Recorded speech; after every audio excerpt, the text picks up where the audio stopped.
Des, US have numbers here, and Ricardo Pepi, the prodigy strikes again.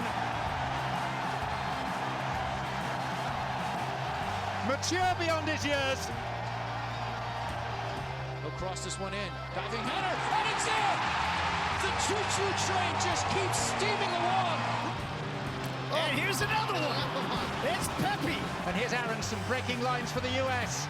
Pepi! It's becoming the happiest of habits.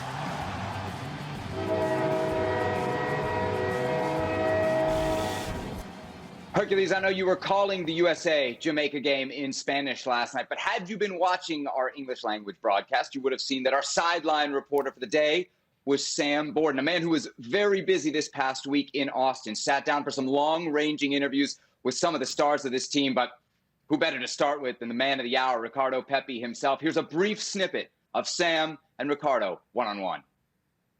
If I had asked you then where you'd be 2 years later, what would you think you would have said? I don't know. It's a hard question to ask, because I don't think I would say I'm here right now. I'd be saying that I'd probably be in the MLS now, maybe even getting some minutes. So, it's hard to really tell where I would be, and, I'm excited to be here, and I'm happy to be here too. You came onto this national team. It feels like a very quick thing, but I'm guessing that the decision to play for the U.S. was probably something that you were thinking about for a long time. That process was complicated just because, I have my family who's at home. They're Mexican. I grew up watching Mexican soccer. I grew up watching the Mexican national team. But then, I started growing up, and I started getting my opportunities with the U.S. I started, representing the U.S. and U.S. national teams, and I started feeling something for the crest. So, I'm here now. I feel like I've made the best decision for me and for my family, and, just go on and do the most out of it. Herc, we got to keep reminding people, this kid is just 18 years old. By the way, we'll see some extended cuts of that interview with Sam Borden and Ricardo Pepi a little bit down the road here on Fútbol Américas. But I think the first thing you have to say when you hear him talk, it's just impossible not to root for him, right? How can you not root for him? He says the right things. He does the right things on the field. Just this I want to work mentality. For the longest time, especially from where I come from, we've been looking for this representation. We've been looking for this superstar to come along and inspire. And here he is, El Tren Ricardo Pepi, who has a whole nation believing, and a lot of Mexican Americans thinking, wait a second, there's one of us. Yeah, it's his profile that's so interesting because he says in the interview with Sam Borden, I grew up watching Liga MX. I grew up watching the Mexican national team. His sporting identity could have very well been Mexico over the U.S., but I think we have to give credit here to the youth national team programs of the United States. When Mexico showed some interest, the U.S. showed all the interest, and I think that's what makes the difference from the federation standpoint in landing this kid. And Herc, I know in the past I may have downplayed when you called Ricardo Pepi the beginning of a movement. I may be backpedaling on that now. I think he's a pretty significant win, big picture as well as short term for U.S. soccer. Let's kick things on to where he might end up next, because just as much as everybody's talking about his play, everybody is talking about where the next destination in his career might be. By my count, he's been linked to teams in Netherlands, Italy, Germany. He's also a soundbite machine. We have to say that. He says, eventually I want to move to a big club, Real Madrid, Chelsea, okay? So let's fuel the rumor mill a little bit further. Let's give our picks for where we would like to see him end up. And as I understood the assignment, we could pick any team, right? Didn't have to necessarily be a team that he's linked to. So who you going with? Let me just say, maybe the best thing for him wouldn't necessarily be to move. You want him playing, but anywhere he goes in Europe, I don't think that's going to be the case. He's going to have to fight and claw for every single opportunity. But everything I've seen of this kid, he's ready for that challenge to fight and claw for those opportunities. So I would love to see him go to a club like Ajax. Listen, Ajax has a history, a proven track record of developing and refining talent, attacking talent. I know he will be behind Sebastian Haller. I know Sebastian Haller is a record signing, but refining your skills where you desperately need to be tactically better and technically better. At 18 years of age, he is so raw, and I don't mean that in a negative way. I mean that in the most possible, like the best possible way.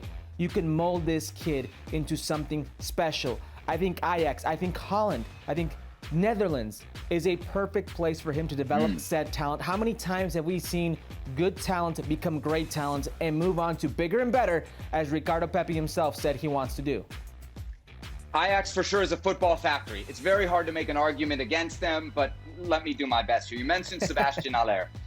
He is only 27 years old, Herc, which means he's not going anywhere. Right. And by the way, right now, he is balling for Ajax. He I think is. his place in the 11 Record signing. very much secure. The other point that I would bring up about the Dutch league is that the goals don't seem to translate. I can think of two obvious examples. You know who I'm going to go with? Josie Altidore. Don't say Chucky and Lozano. Chucky Lozano. Oh, he said Chucky Lozano. Two guys who produced incredible numbers in the Dutch league and to date have never really replicated those numbers. So I don't know if goals in the Dutch league translate. The only other point I would make here is Ajax is a buying club. Herc, they're not going to stop investing, and they're definitely not going to stop investing in that position. So even if he goes in there, and even if he wins some playing time, it's always going to be in jeopardy. So for me, those are the reasons why I go against Ajax. Hate to break Quick it to rebuttal, you, quick anywhere rebuttal. you go, it's going to be jeopardy because you're going to have to fight for that time. Okay, let me give my solution here. Okay. Red Bull Salzburg. Now, the obvious reason here, when you think Red Bull Salzburg, the first name that comes to mind, really the only name that can come to mind, yeah, is Erling Haaland, who only spent, 12 months there in 2019, right, sold right before the winter transfer window of 2020. There's a lot of similarities here. Maybe not in skill set just yet, but in terms of age, right? He would be getting to Salzburg at the exact same age almost that Erling Haaland got there. The time Haaland was there, 27 games, 29 goals. And immediately, within 12 months, he was sold. So if Real Madrid, if Chelsea is on the horizon for Ricardo Pepi, Salzburg is the place you want to be, because if you perform, they will be willing to sell you. No doubt about that. But the real reason is not Erling Haaland. The real reason here is Brendan Aronson. What Brendan Aronson and Ricardo Pepi have brewing at the national team level, I think, is something very, very special. At the national team level, I don't think it should be broken up. I don't think either Aronson or Pepi should come out of the lineup. I don't care who comes back in. But if you could get them playing together at the club level, and playing together in the lead up to a World Cup, I've had a lot of bad ideas on this show. Yeah, listen, tell me that's a bad one. It's not a bad one. And Ricardo Pepi playing leading up to the World Cup is a must. It's actually, you don't want to see him go out of a lineup. And if he goes out of a lineup, you want to see him constantly in as a sub, but being productive, which is what he's always been. And by the way, he fought himself into a lineup at FC Dallas over a DP. So it's not unthinkable thinking he could do the exact same thing somewhere else. One more thing. You said Brendan Aronson. Mm-hmm. I don't want to one-up you, but Jesse Marsch could be integral if it is Salzburg. If he's still there, if Jesse Marsch is thriving with that Salzburg, what better mentor, what better teacher than a guy like Jesse Marsch? So, yeah, that wouldn't be a bad shout.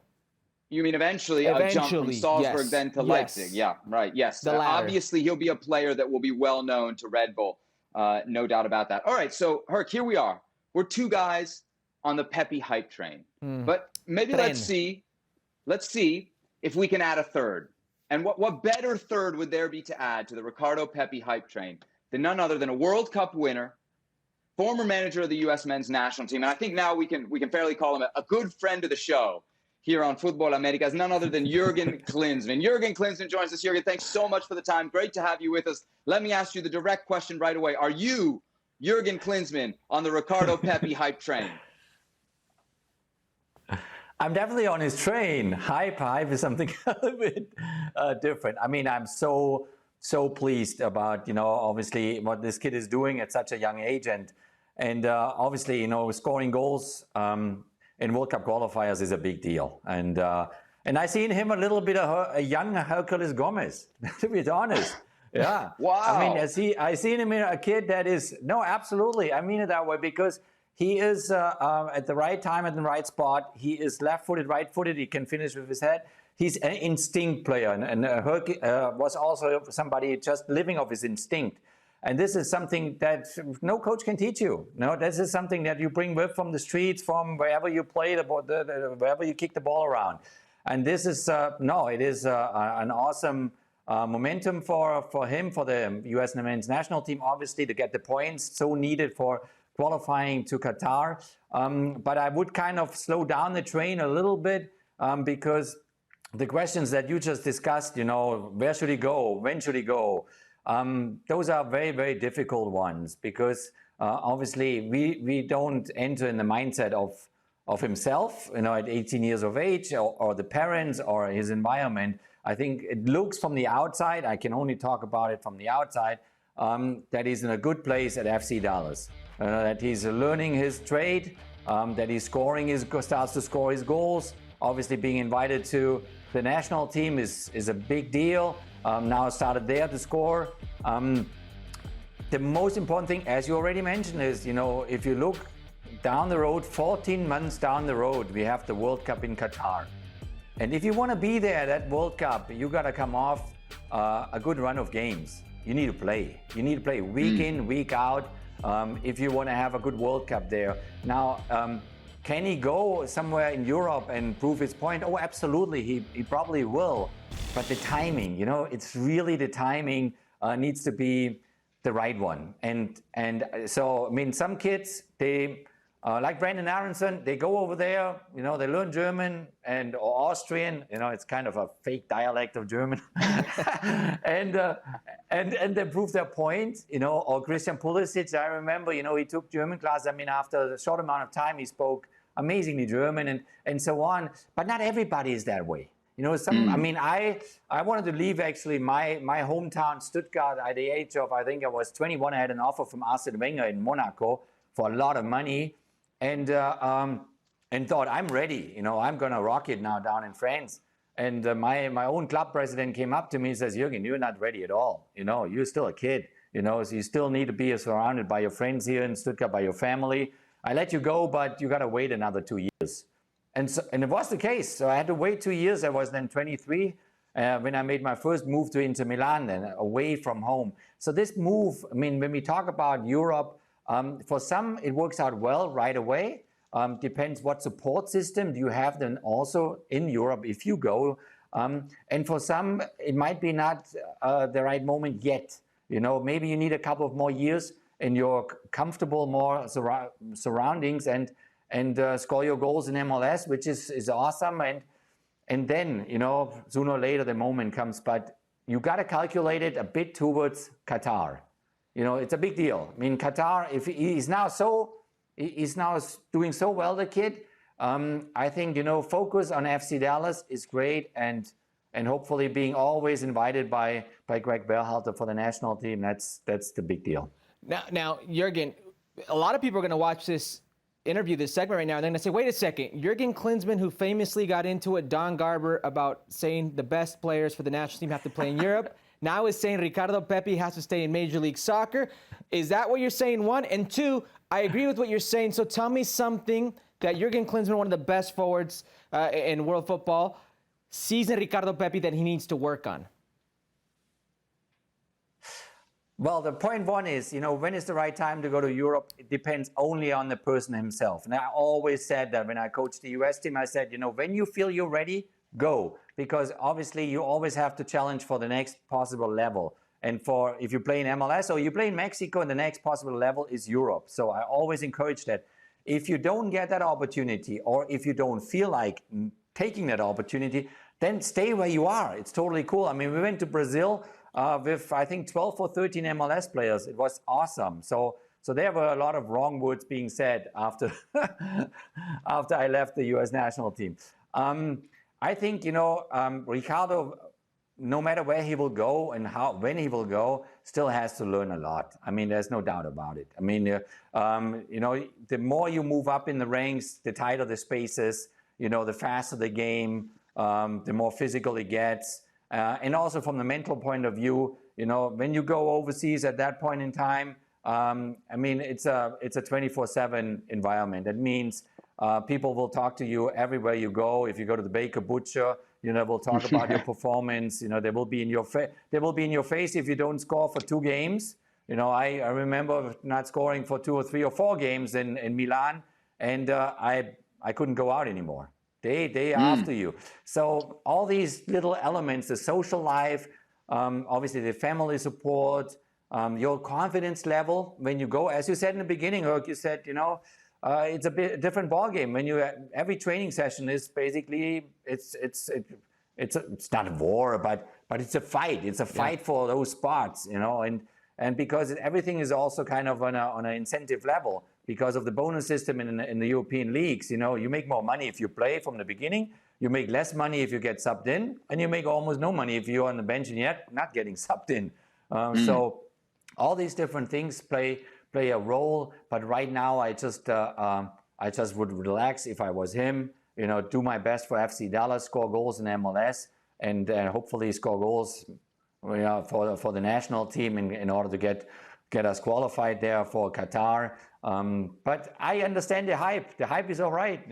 I would slow down the train a little bit. Real quick, Jurgen, let's look ahead to Sunday in the game against Panama. I remember the comments from Tyler Adams about a month ago saying that he'd rather play against France and England than El Salvador and Honduras. And, it's kind of hard to accept that as somebody who's never had to go down into CONCACAF and win a point. I can acknowledge that. But when you look at Panama away, the U.S. player for player is better than the Panamanians. What should be the goal? What should be the expectation going down to Panama? Is 1 point or is it 3? Well, the expectations can always be the 3 points. There's nothing wrong with it. I think you should go with that approach into any game, even if it's Mexico at Azteca, go there to win. But then obviously be realistic, because the circumstances playing in CONCACAF are completely different to anywhere else in the world. You fight the climate, you fight the fans, you fight the referees, maybe the field. So only the people that are literally right there on the field and in the stadium know exactly what's going on there. So it's very difficult to get your points on the road in CONCACAF. There's no doubt about it. But in general, I think you should always go no matter where and say, we're going to go for the 3 points. If at the end of the day it's 1 point and it was a good game, it was a good fight, it was a good battle, so be it. No, Jurgen's absolutely right there. You settle for the point, but you go for the 3, especially against a team like Panama who, started off well, but in their last game has shown you they can be vulnerable. All right, we'll leave it there. Jürgen Klinsmann, man, thanks so much for the time. Great to have you here on Football Americas, and we hope to do it again soon. Thank you. Anytime, you guys.